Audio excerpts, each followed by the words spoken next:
안녕하세요. 저는 보라매 병원 외과에서 위장관 파트, 특히 위암을 담당하고 있는 교수 안혜성이라고 합니다. 안녕하세요.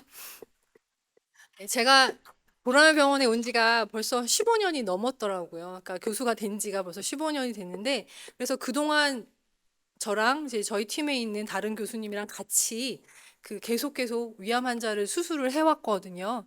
그래서 제목처럼 일단은 증상에 대해서 조금 먼저 설명을 드리고 그 이후에는 위암에 관해서만 좀 더 설명을 많이 드리려고 해요.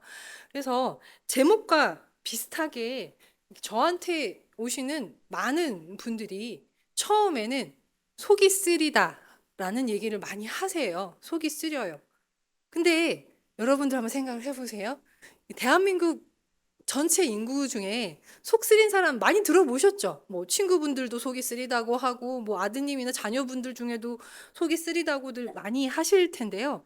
그 모든 사람, 속 쓰린 모든 사람들이 암이던가요? 그건 아니잖아요. 그렇죠? 속이 쓰리다고 하면 저희가 제일 먼저 생각하는 질병, 병 이름이 뭘까요? 제일 흔하게 생각하는 거. 그쵸, 그쵸.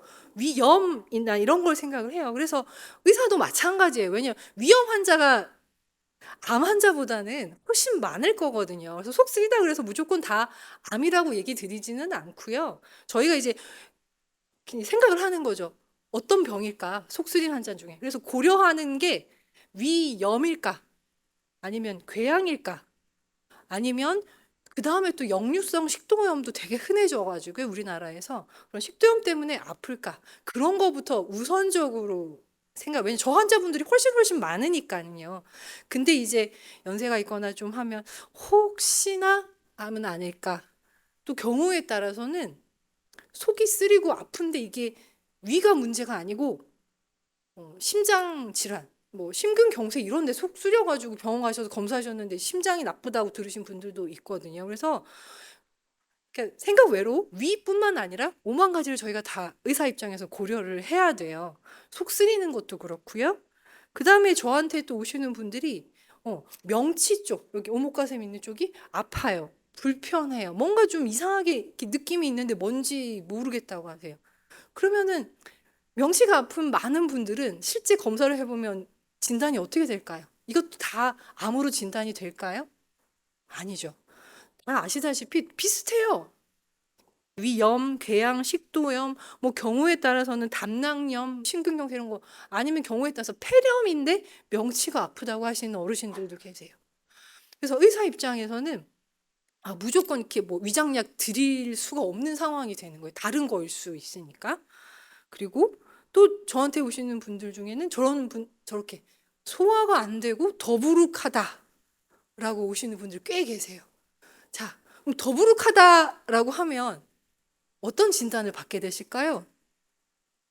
더부룩한 가장 흔한 원인이 뭘까요? 흔히 어르신들 말하는 거 있잖아. 체해서 그렇다. 뭐 많이 민간요법으로 이렇게 엄지손가락에 실묶어 갖고 따시잖아요. 그러면 또 금방 좋아지고. 그래서 실제로 더부룩하다고 다 암이라고 할 수는 없어요. 그래서 이것도 마찬가지로 위염이나 궤양 뭐 또 경우에 따라 위하수라는 단어를 쓰기도 하고 위마비 특히 뭐 당뇨가 심하신 분들은 위 기능이 되게 저하가 돼서 위가 잘 안 움직이게 되면 더부룩한 상태가 계속 지속이 되고요. 또 경우에 따라서는 변비가 너무 심하신 분들 있잖아요. 장에 똥이 가득 차 있으면 먹은 게 잘 안 내려가요. 배가 빵빵하게 불러오기만 하고 또 거기다가 소장이나 대장이 안 좋아도 더부룩함을 느끼실 수 있어요. 근데 여기서 이제 여러 가지를 보셔서 알겠지만 뭐 여러 가지 증상이 나올 때마다 제일 흔하게 보이는 게 뭘 것 뭐세요? 지금 제가 다 답을 알려드렸는데 가장 흔하게 뭐가 나왔죠? 위염, 그죠? 궤양 계속 나오잖아요, 그죠? 그러면은 뭐 자세히 보면 아시겠지만 뭐 배가 아프다, 통증이라는 게 아프다는 거니까요. 이 통증이나 뭐 구역질이나 소화가 안 되고 더부룩하고 이런 여러 가지 증상들이 있는데 그래프에서 말씀드리는 건 뭐냐면 그냥 단순 궤양이냐 아니 그냥 이렇게 조기 암이나 진행성 암이나 보면은 다 비슷비슷하죠. 이게 진한 색깔이 심한 암이긴 한데 뭐 체중이 많이 빠지는 걸 제외하고는 암이 더 심한 것도 아니에요. 그냥 궤양인데도 피가 나기도 하고 구역질 구토가 나기도 해서 실제로 이런 증상을 가지고 염증인지 궤양인지 암인지를 구별하는 거는 불가능해요. 그래서 여기서 이렇게 제목에 암의 증상은 이렇게 진단에 특이하지 않다. 위암에 특별한 증상이 없다고 제가 미리 말씀드리는 거예요. 그러면 의사는 어떻게 할까요? 궤양과 암과 단순 위염을 어떻게 구별할 것 같으세요? 그렇죠. 제일 구별을 어떻게 해야 되잖아요. 의사랍시고 뭔가 약을 드리고 치료를 해드려야 되는데 진단도 못하고 그냥 약만 드릴 수는 없잖아요. 그래서 제일 먼저 하는 거는 내시경 검사예요. 내시경 검사. 그래서 그림에 나와 있는 것처럼 저희가 시행을 하게 되는데 저희가 그 위내시경이라고 하지만 위만 보지는 않고 보통 여기 그림에 있는데 여기 이 부분이 식도 부분 그리고 위 부분 12지장까지 조금은 확인을 하게 돼요. 그래서 지금 사진에 나오는 거는 가장 깊숙하게 들어갔을 때 보이는 12지장 정상적인 12지장 사진이고요. 그 다음에 요 내시경으로 보시면 여기가 위와 12지장 경계 부분 요 까만 게 병이 아니고요. 12지장으로 들어가는 구멍이에요. 원래 저기 있어야지 돼요. 저기 막혀 있으면 위랑 12지장의 음식이 안 통할 수가 없어요. 그래서 정상이고 색깔이 고른 게 이쁜 정상적인 위예요. 되게 예쁘고 이렇게 약간 주황색이라 벨벳 같은 그런 느낌의 보들보들하게 보이는 그런 게 정상인 거고요. 그리고 이거는 제 내시경인데요. 보면 약간 불그스름한 거 보이시죠? 저런 부분이 염증이 있는 거예요. 옆에 부분은 또 깨끗하잖아요. 요렇게 옆에 요런 부분이 정상 부분.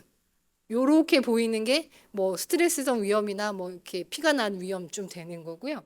그다음에 위에는 원래 이렇게 주름이 있어요. 아까 이렇게 접혀지는 거 보이지만 이 주름인 병은 아니고 이렇게 균일하게 보이는 걸 저희가 정상이라고 얘기를 드려요. 그리고 요 까맣게 보이는 요 막대기가 내시경이고 내시경이 이렇게 휘어지기 때문에 이게 저 위의 처음 부분 있잖아요. 위의 첫 부분. 요 부분을 여기서 지금 쳐다보고 있는 사진이에요. 이렇게 보실지는 모르겠지만 이렇게 매끈매끈한 거는 병이 없는 거라고 보시면 되고 색깔이 균일해야 병이 없는 거예요. 근데 이거 이상 있는 건데 누가 봐도 이상하죠. 그렇죠? 아까 보여드렸던 정상인 거랑 비교해 봤을 때 이 거뭇거뭇한 거는 피가 난 흔적이에요. 피가 조금씩. 그러니까 아까 보여드렸던 제 내시경 사진보다 훨씬 더 이렇게 피가 난 흔적이 많잖아요. 이런 걸 이렇게 출혈성 위염이라 그래서 같은 위염이라 그래도 좀 약을 세게 쓰게 되는 거예요.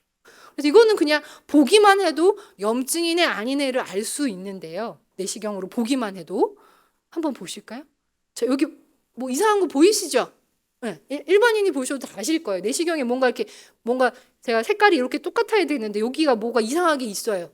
근데 이게 이렇게 패여 있어서 궤양 모양이기는 해요. 저게 궤양인지 위암인지는 어떻게 확인할까요? 왜 이렇게 다들 잘 아세요? 그래서 조직 검사를 해야지만 그냥 단순 위염인지 궤양인지 암인지가 구별이 되는 거예요. 그래서 조직 검사를 이상한 거 있으면 다들 이렇게 찝어내는 거거든요. 그래서 보면 여기도 좀 이상하죠, 그죠? 옆이랑 비교해 봤을 때 이렇게 희끗희끗한 것도 보이고 약간 움푹 들어간 부분도 보이고. 그래서 여기도 조직 검사를 해야지 돼요. 그래서 근데 이제 아까 제일 처음에 보여드린 것처럼 되게 큰 것들은 조직 검사가 되게 잘 돼요. 왜냐하면 암 덩어리가 크기 때문에 어디를 뜯어내나 쉽게 조직 검사를 할 수 있고 결과도 정확하게 잘 나와요. 근데 방금 보여드린 것처럼 별로 심하지 않은 분들의 그런 병에서는 조직 검사하기가 쉽지가 않아요. 다시 앞으로 잠깐 돌아가서 조직 검사할 때 여기를 뜯어내는 거랑 여기를 뜯어내는 거랑 결과가 다르게 나올 수 있어요. 병이 심하지 않으면. 암이 100%, 암덩어리가 정말 클 때는 쉽게 조직 검사가 되는데요. 왜냐하면 지금 여기 사진은 제가 안 넣어드리긴 했는데 이 조직 검사할 때 이렇게 뜯어나는 이렇게 우리가 이렇게 집게 같은 게 크기가 한 2mm, 3mm밖에 안 돼요.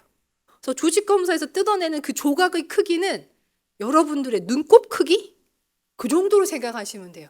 그래서 암이 전체가 다 암일 때에는 어디를 뜯어도 정확하게 암이 나와요. 근데 이게 암이 심하지 않을 때는 이 염증 부분 뜯어내는 거랑 이 가장자리 뜯어내는 거랑 결과가 다르게 나올 수 있어요. 지금 이 보여드린 환자분도 위암을 진단받기까지 3번의 위내시경과 조직검사를 하셨어요. 왜냐하면 처음에는 암인 듯 아닌 듯 나오고, 2번째는 암이 아닌 염증만 나오고, 3번째 해서 암 세포가 확실하게 나왔어요.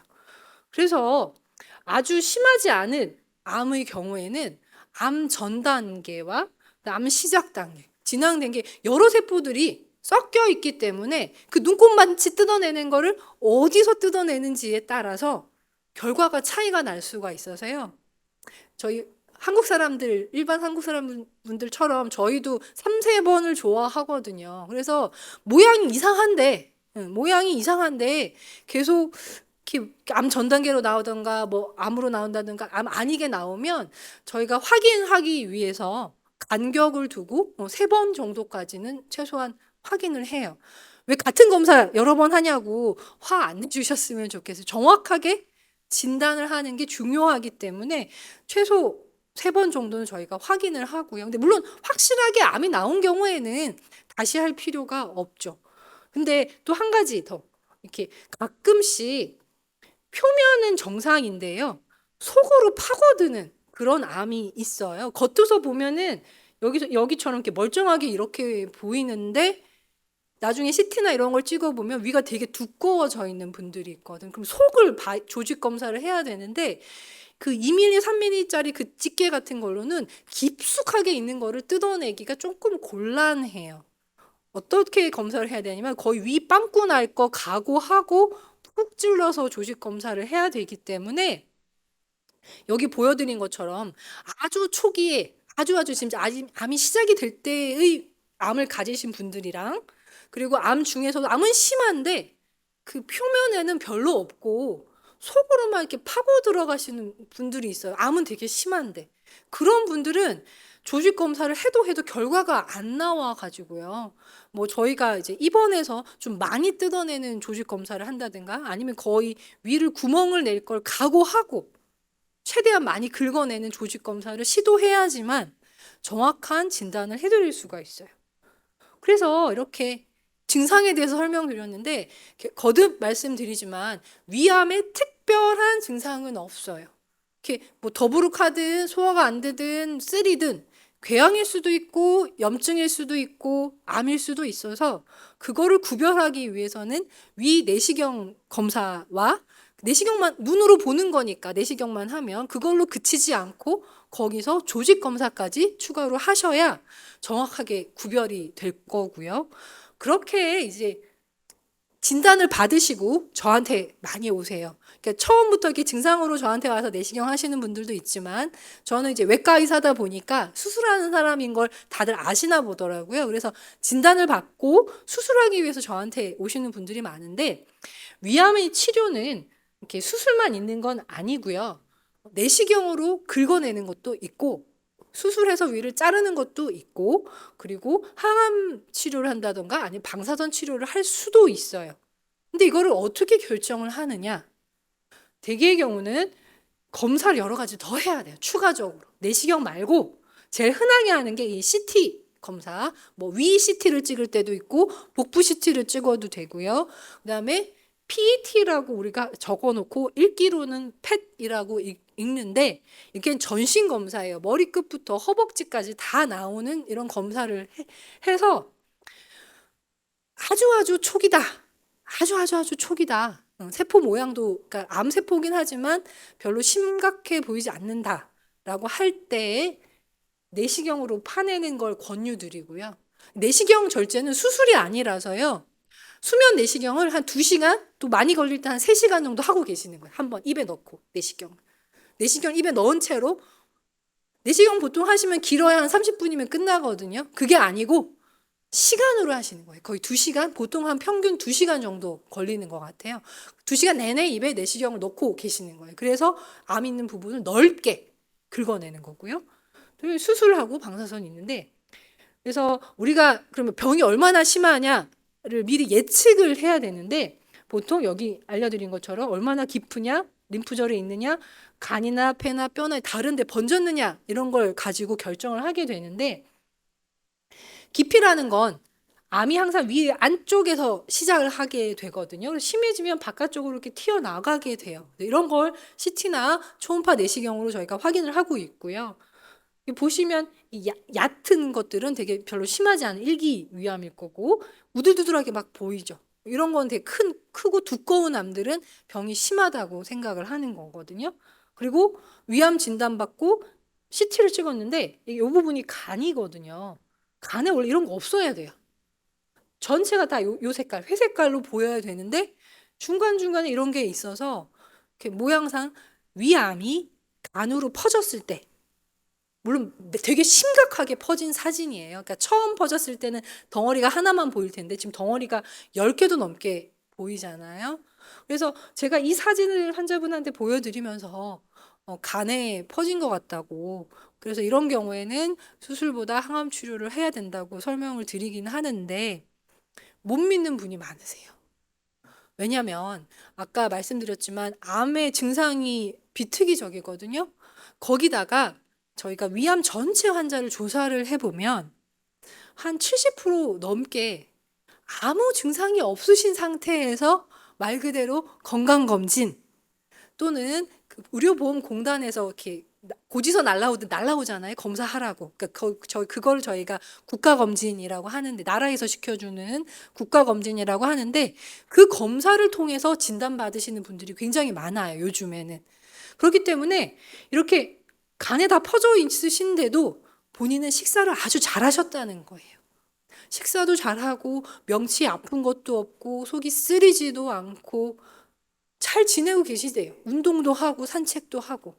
근데 검사를 해보니까 위암 진단 받으시고 거기다 나아가서 간에 이렇게 퍼져 있기까지.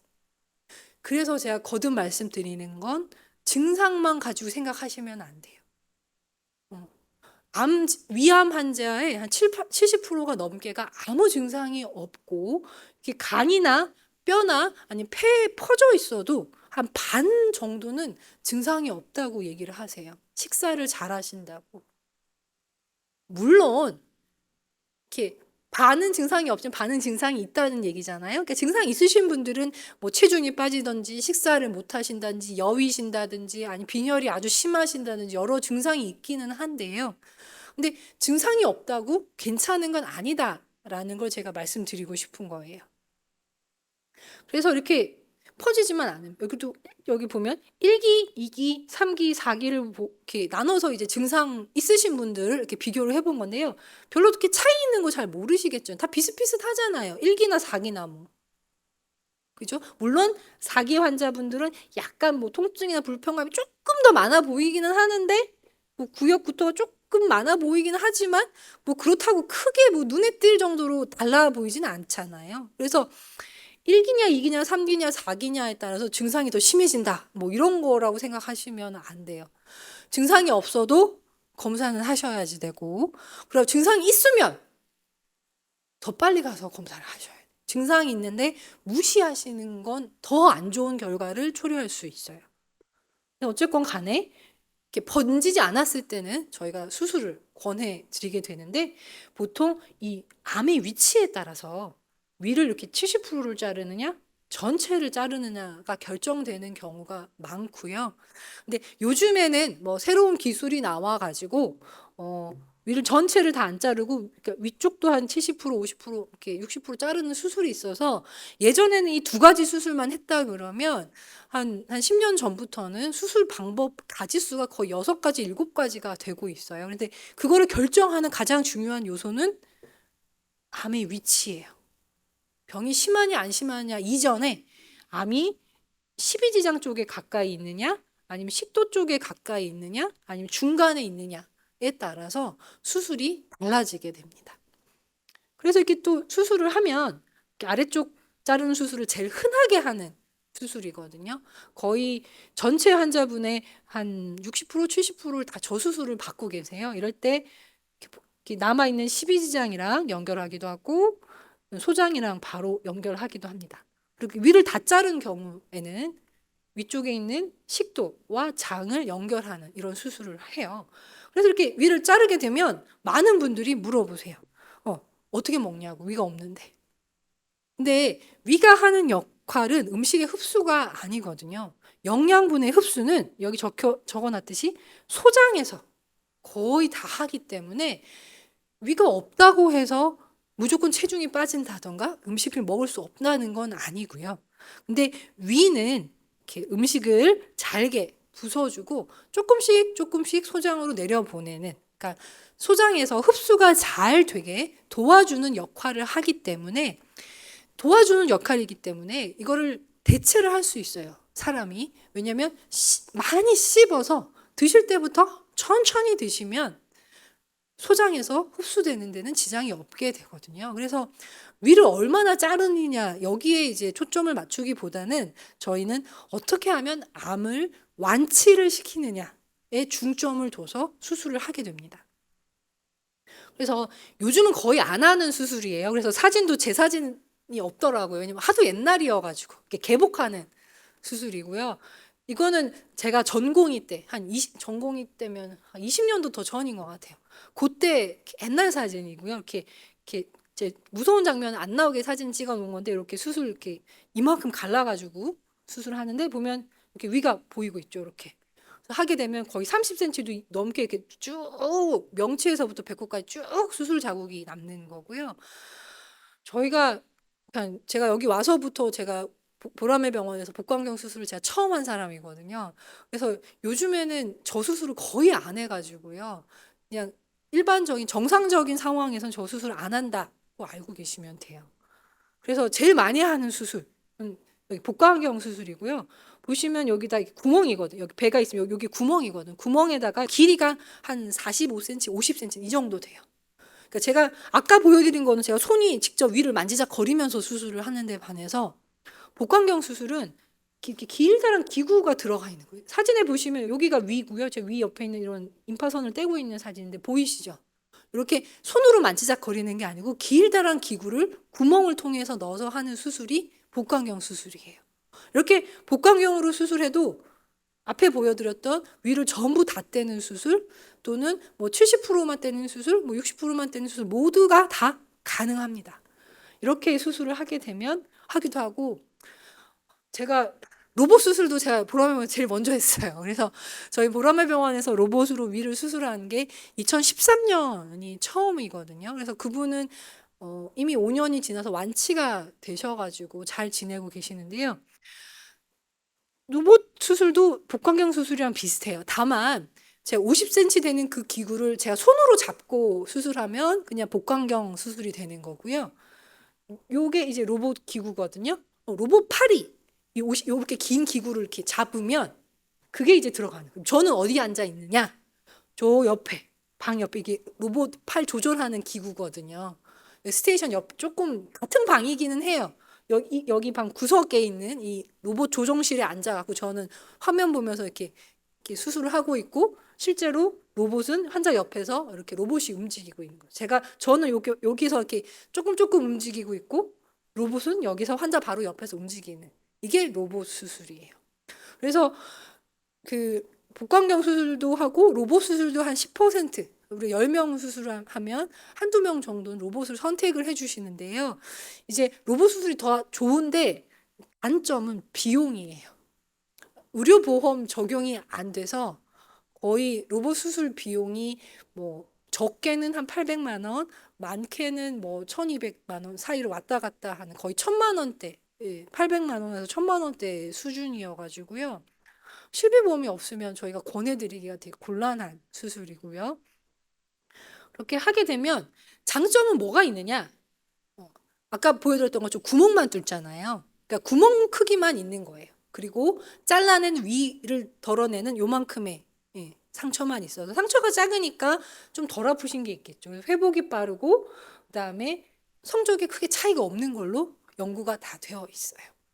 그러면 또 물어보시더라고요. 로봇은 그렇게 비싼데 복강경보다 뭐가 더 좋으냐라고 하면 논문들 막 찾아보면 로봇이 개복보다는 당연히 좋다고 되어 있는데요. 복강경보다 많이 좋지는 않아요. 다만 복강경 수술보다 로봇 수술이 의사들이 조금 더 편해요. 외과 의사들이. 막 이렇게 해서 수술하는 게 아니고 제가 이렇게 그냥 앉아가지고 몇 시간을 앉아서 이렇게 수술하면 되니까 제가 뭐라 그래야 되지? 긴 시간 집중을 할 수 있는 게 피로도가 덜해서 좀 그게 장점이고요. 그리고 흉터는 별로 차이가 없어요. 개복한 거보다는 훨씬 작지만 복강경과 로봇은 크게 차이가 없어요. 그리고 로봇이 조금 더 컴퓨터가 많이 들어가 있어가지고요. 조금 더 잘 보이기는 해요. 복강경 그 카메라보다는. 근데 가격이 이만큼 비싸잖아요. 로봇이 이만큼 비싸잖아요. 근데 이만큼 비싼가 하면은 또 그건 아니에요. 여러분들 얼마 전에 그 명품 가방 원가가 8만 원이라는 거 들어보신 적 있죠? 그런 뉴스 나온 거 있잖아요. 원가가 한 게 아니고 이런 약간 명품 같은 거라고 생각하시면 될 것 같아요. 로봇 수술은 좋기는 조금 좋기는 좋아요. 근데 가격만큼 이만큼 좋지는 않은 게 로봇 수술이다라고 생각하시면 될 것 같아요. 그래서 저도 이렇게 뭐 무조건 다 권해드리지는 않고요. 혹시라도 뭐 실비보험을 가지고 계시거나 하면 이렇게 가끔씩 권해드려요. 근데 로봇도 분야에 따라 달라서요. 위암에서는 이런 거고 뭐 전립선이나 이런 거는 로봇이 워낙 좋아요. 전립선, 직장암 이런 거는 무조건 로봇을 하실 수 있으면 하시는 게 좋아요. 그래서 이제 수술만 하고 끝나시는 분들도 있고요. 수술 끝나고 추가적인 약물 치료를 하시는 분들도 있는데 이거는 뭐 제 분야가 아니니까 그냥 넘어가고요. 그래서 치료를 하면 결과가 어떻느냐도 많이 궁금해 하시잖아요. 그래서 결과를 말씀드리면 이게 결국은 위암이 뭐 완치가 됐냐는 걸 기준으로 얘기를 할 때는 결국 몇 기냐를 먼저 얘기 드릴 수밖에 없어요. 당연히 숫자가 작은 거 1기면 되게 완치가 잘 되는 거고요. 3기면 이게 숫자가 낮을 수밖에 없어요. 왜냐하면 항암 치료를 한다고 다 완치되는 것도 아니고 수술한다고 해서 다 완치되는 것도 아니어가지고요. 그래서 쉽게 이렇게 생각하면 1기인 경우에는 90% 이상이 완치가 되고 그다음 4기인 경우 아까 그래프에는 4기는 아예 없어요. 거의 다 돌아가신다 생각. 5년 동안 5년 넘게 사시는 분이 10% 정도밖에 안 된다고 생각하시면 돼요. 4기 분들은. 그래서 계속 연구나 아니면 뭐 임상 시험 이런 걸 굉장히 많이 하고 있는 게 위암 4기 환자분들. 4기라는 건 아까 보여드렸듯이 간이나 폐나 뼈나 뭐 이런 데 번진 분들을 4기라고 하고요. 그러니까 수술 받으신 분들은 4기가 아니기 때문에 수술 받으신다 생각하시면 될 거예요.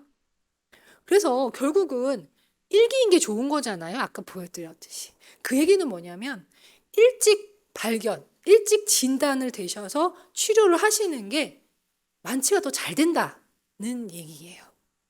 그래서 증상이 있으면 뭐 속이 쓰리거나 더부룩하면 무조건 내시경을 하는 걸 저는 추천을 드리고요. 그리고 증상이 없어도 제가 아까 위암 환자분들 70% 넘게가 증상이 없다고 말씀드렸잖아요. 그러니까 증상이 없어도 나라에서 나오는 그 검진만이라도 받으시는 걸 추천드립니다. 그래서 우리 이제 아까는 이제 위암 전체적인 거라고 하면 이제 보람의 병원에서 위암을 이렇게 수술한 환자분들의 성적이 어떻느냐라고 하면 보통 성적이라고 하면 그 뭐 얼마나 사시냐도 중요하지만 뭐 합병증이 생기느냐 안 생기냐는 많이 따지잖아요. 안전하게 수술이 됐느냐 안 됐느냐. 그래서 보면 일단 저희 병원에 보면 그 평균 위암 환자분들 연세가 좀 많으세요. 서울대병원이랑 비교해도 그렇고 삼성병원이나 아산병원이랑 비교해도 저희 병원엔 희한하게 70대 환자분들이 제일 많아요. 70대, 80대. 지금 수술복 입고 있는데 방금 제가 또 응급수술 하나 하고 왔거든요. 응급수술 받으신 환자분이 95세세요.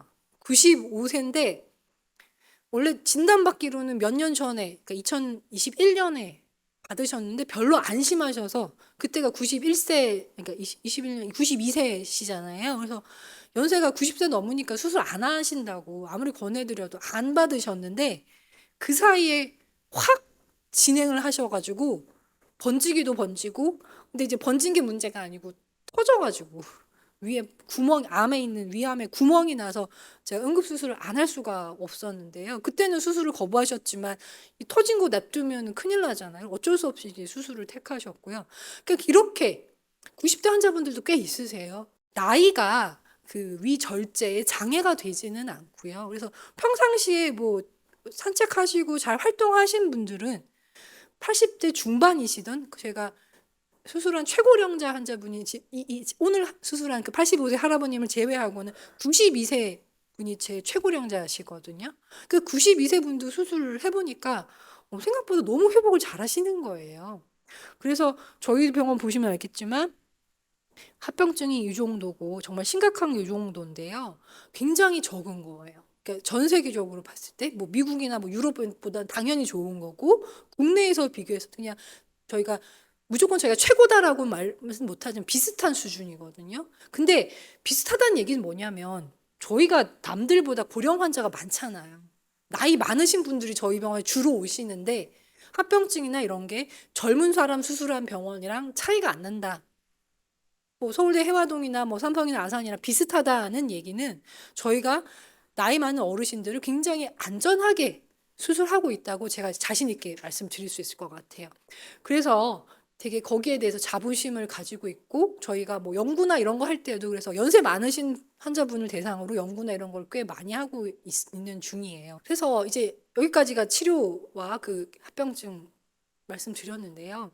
근데 이제 뭐 걸렸으면 어쩔 수 없이 수술하고 치료하는 건 어쩔 수 없는 건데요. 걸리기 전에 할 수 있는 게 또 무엇인가 궁금하잖아요. 그래서 우리가 예방에 대해서도 제가 짧게 잠깐 설명드릴까 하는데요. 보통 알려진 검증된 위암의 위험 인자라고 하면 담배. 담배는 정말 만병의 근원이어가지고 모든 암의 담배가 다 나와요. 이건 이제 우리나라에서만 얘기 드리는 게 아니고요. 그 세계보건기구에서 명확하게 밝혀두고 있는 사실이고요. 그 다음에 좀 아실지 모르겠는데 헬리코박터 파일로리 혹시 그 요구르트인가? 그러니까 윌이라는 음료수 선전하면서 이렇게 나오는 거 들어보신 적 있으신지 모르겠는데 세균이거든요. 이게 이 세균이 있으면 위암이 잘 생긴다고 알려져 있어요. 그리고 음식 중에는 탄 거나 아주 짠 거가 조금 위험하다고 되어 있고요. 그 외에는 뭐 암 전 단계나 이런 것들 뭐 우리나라에서는 유전 위암이 되게 드물어가지고요. 한 가족에서 제가 8명 암이 있으신 분들을 봤거든요. 뭐 20대, 30대에 다 위암을 진단 받으셔가지고 이러면 당연히 뭐 유전이겠다 싶어가지고 여러 가지 검사를 다 해봤는데요. 보니까 두 가지가 있는 저희가 기존에 알려진 유전자는 다 멀쩡하셔가지고 두 가지로 생각할 수 있는데요. 드시는 음식이나 뭐 그런 환경이 비슷하기 때문에 비슷한 환경 때문에 한 가족에서 많은 위암 환자가 생길 수도 있고요. 아니면 그 유전자 검사하는데 비용이 아직은 많이 들어요. 한 분당 이런 그 전체 유전자 보려면 거의 2천만 원 가까이 들거든요. 그래서 8분 확인하려면 거의 1억 몇천이 드는 상황이라서 저희가 전체 유전자를 다 확인한 게 아니고 이렇게 알려진 뭐 위암과 관계 있다고 한 그런 유전자만 확인했기 때문에 이렇게 모르고 넘어간 거일 수도 있어요. 새로운 유전자 이상이 있어서 그렇게 걸린 걸 수도 있는데 일단은 유전성 위암에 관해서는 우리나라에서는 너무 걱정 안 하셨으면 좋겠어요. 정말 전국에 몇 분 안 계세요. 유전은. 그래서 일단 이제 이렇게 많이 궁금해하시는 헬리코박터 세균부터 알려드릴 건데요. 여기 그림에서 사진에서 보이는 요런 거. 요거 이제 위암 세포라 그러면 요 부분. 요게 이제 세균 덩어리라고 보시면 되는데요. 이 헬리코박터의 나쁜 점은 위 점막에서 그러니까 점액이라는 액체가 나와서 위산에서 우리 스스로를 보호를 해주거든요. 위산이 그냥 우리 위에 바로 닿아버리면 산이 우리 위 자체를 녹일 수 있잖아요.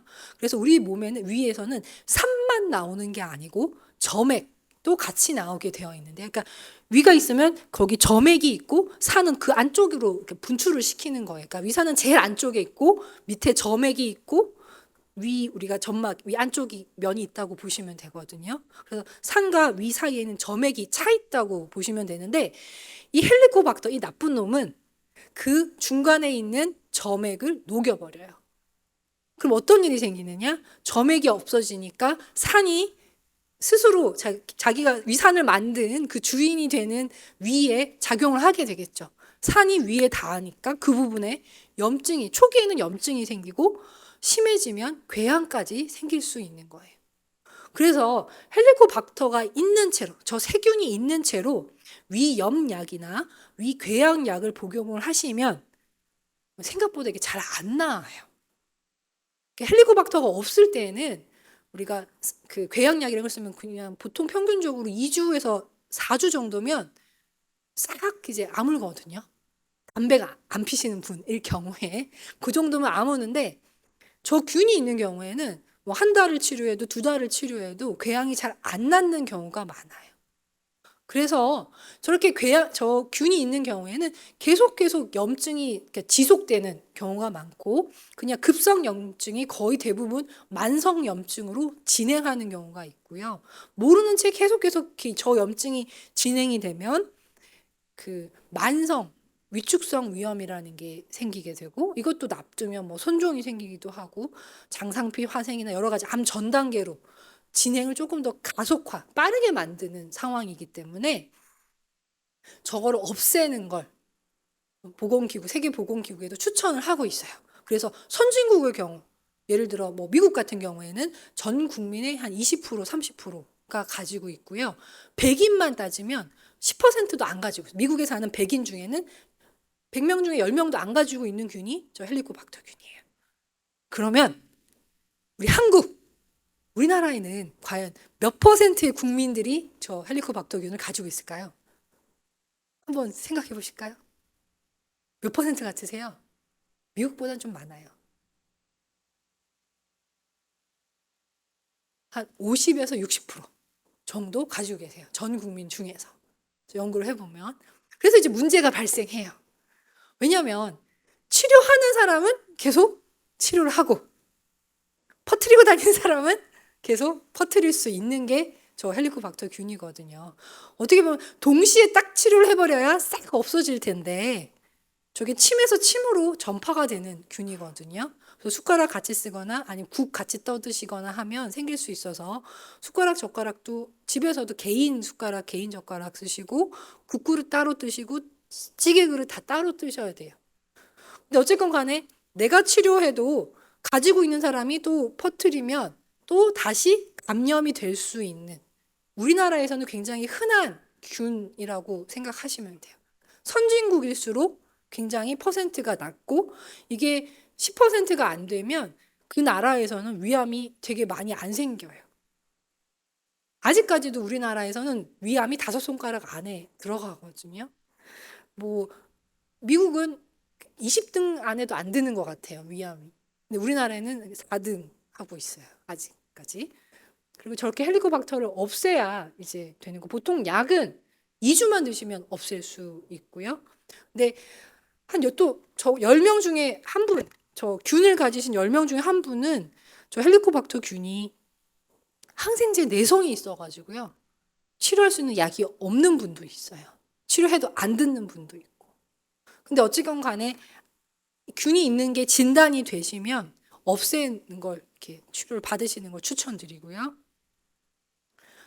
이런 게 이제 선종이나 이런 거예요. 그러니까 내시경을 보면 보여요. 선종이나 이런 것들도. 그래서 용종 이런 걸 다 보면 이렇게 저런 거를 잘라내거나 없애거나 하시면 되는 거라서 크게 걱정 안 하셔도 돼요. 내시경만 하시면 용종이나 뭐 암의 전 단계 이런 것들을 다 잡아낼 수 있다고 보시면 됩니다. 근데 이제 이것도 문제예요, 이게. 피시는 분들 되게 많잖아요. 그래서 보면 위암만 관련된 게 아니고요. 뭐 폐암이나 후두암 이런 건 되게 잘 아실 텐데요. 그 외에 식도암이나 방광암 그리고 췌장암과도 다 관계가 있을 셔가지고요. 있어가지고 어떻게든 담배를 끊으면 끊을수록 좋아요. 이게 워낙 힘들어 하시잖아요. 혼자서 끊기가. 그러면 저희 병원 가정의학과에서 금연 교실을 운영을 하거든요. 그래서 경우에 따라서 뭐 니코틴 패치나 이런 걸 처방받으셔서 좀 도움을 받으시면 담배를 끊기가 조금 더 수월하실 거예요. 이거는 명확하게 암의 바람 인자이기 때문에 제가 구질구질하게 설명 길게 안 해드려도 아마 아실 거라서 짧게 넘어가겠습니다. 그러면 뭐 특별하게 뭐 먹으면 좋냐, 뭐 이렇게 얘기를 하시는데 뭘 먹어야 되느냐, 또 뭐 먹으면 항상 우리나라 환자분 이렇게 분들은 음식을 가지고 이렇게 몸을 보신을 하고 병을 치료를 하려고 항상 물어보시는데요. 뭐 과일이나 야채 같은 걸 먹으면 뭐 비타민 C나 이런 걸 먹으면 항산화 작용을 기대할 수는 있는데 이것만 가지고 암이 예방되지는 않아요. 과일 먹고 담배 피면 담배의 효과가 더 커요. 그렇게 알고 계시면 돼요. 아무리 좋은 거 항산화 물질 먹어봐야 계속 발암 물질에 노출이 되면 똑같아지거든요. 그래서 더 중요한 거는 확실한 발암 물질, 담배 안 하시는 거, 그다음에 헬리코박터 없애는 게 정말 중요하고요. 이건 할 수 있으시면 하시면 좋다는 하면 좋다는 거지 안 한다고 해서 무조건 암이 생기는 건 아니라고 알고 계시면 되고요. 그리고 또 이제 고기 먹으면 또 암 걸린다고 알고 계시는 분들이 있는데요. 위암의 경우에는 아까 말씀드렸듯이 짠 거, 그리고 탄 거, 훈제한 거 요것만 피하시면 돼요. 그래서 이렇게 많이 익히시지 않은, 많이 태우지 않은 가볍게 살짝 익힌 그런 고기들은 드셔도 돼요. 근데 그 암 중에서 비만과 관련된 암들이 있거든요. 뭐 자궁 내막암, 유방암, 뭐 방광암, 뭐 대장암 이런 것들은 뚱뚱하신 분들이 더 잘 걸려요. 그러니까 고기 많이 드셔서 뚱뚱하신 분들, 내장 지방이 많으신 분들이 잘 걸리시기 때문에 본인이 비만이라고 생각을 하시면 고기를 드셔도 조금 덜 기름진 부분을 드셔야 암을 고기 자체가 암의 원인이 된다기보다는 고기를 많이 드셔서 비만이 되면 그 비만 자체가 암의 원인이 될 수 있고, 그리고 고기 중에서도 탄 부분, 태운 부분을 드시면 암이 생길 수 있다고 보시면 될 것 같아요. 그래서 아까 설명을 일단 드렸는데요. 위염이나 위궤양이 있으면 더 암이 생기기 쉽다는 것보다는 헬리코박터가 동반된 위염이나 궤양이 있는 경우에는 암이 생길 수 있다고 알고 계시면 되고, 맵게 먹는 거는 생각보다는 바로 영향을 미치지는 않아요. 물론 맵게 먹으면 위염은 잘 생길 수 있는데요. 이렇게 맵게 드시는 것 자체로 암이 만들어지는 건 아닌 것 같아요. 그리고 식생활만으로 위암을 예방할 수는 없을 것 같고요. 물론 야채나 과일을 많이 드시고 고기도 탄 부분을 피하시면 도움이 되긴 할 거예요. 근데 담배 끊는 게 더 먼저예요. 담배를 끊으시고 그다음에 드시는 걸 조절하셔야지 되는 거고요. 자, 여기까지가 오늘 제가 예방과 관련된 설명인 것 같고요. 그래서 종합을 하면 결국은 증상이 있든 없든 위내시경을 하시는 걸 추천을 드리고요. 그리고 증상이 있으시면 더더욱이나 더 먼저 해달라고 하셔야지 돼요. 그래서 가끔씩은 이렇게 내시경 자주 하시라고 말씀드리면 뭐 의사들 돈 벌려고 하는 거 아니냐라고 약간 되게 이상하게 쳐다보시는 분들도 계시긴 하는데 그거 아니에요. 그거 아니에요. 내시경 비용이 우리나라만큼 내시경이 싼 나라도 없고요. 안전하게 이렇게 내시경 전문가가 엄청나게 많거든요. 우리나라는 되게 비율이 높아요. 내시경 전문가의 비율이. 그래서 사고 없이 합병증 없이 내시경을 하실 수 있는 의사분들이 많기 때문에, 그리고 내시경 가격도 비싸지 않고, 그래서 저희가 권해드리는 거예요. 만약 내시경이 뭐 100만 원씩 한다 이러면 저 별로 안 권해드렸을 거예요. 근데 실제로 내시경 가격이 4, 5만 원 정도밖에 안 해요. 조직 검사 안 했을 때. 그래서 이렇게 부담 없이 하시는 걸 추천을 드리고요. 그래서 그 나라에서 일단 그 국가 검진은 보통 40세 이상일 경우에 2년에 한 번 내시경을 추천을 하고 고지서처럼 이렇게 그 국가 검진 안내문이 여러분들한테 발송이 되는데요. 근데 이제 하라고 말씀드리면 이제 한 70세, 80세쯤 되시면 어르신들이 굉장히 고민을 하시더라고요. 몇십 년 했는데 이제 살 만큼 살았는데 이거 굳이 내시경을 해야 될까?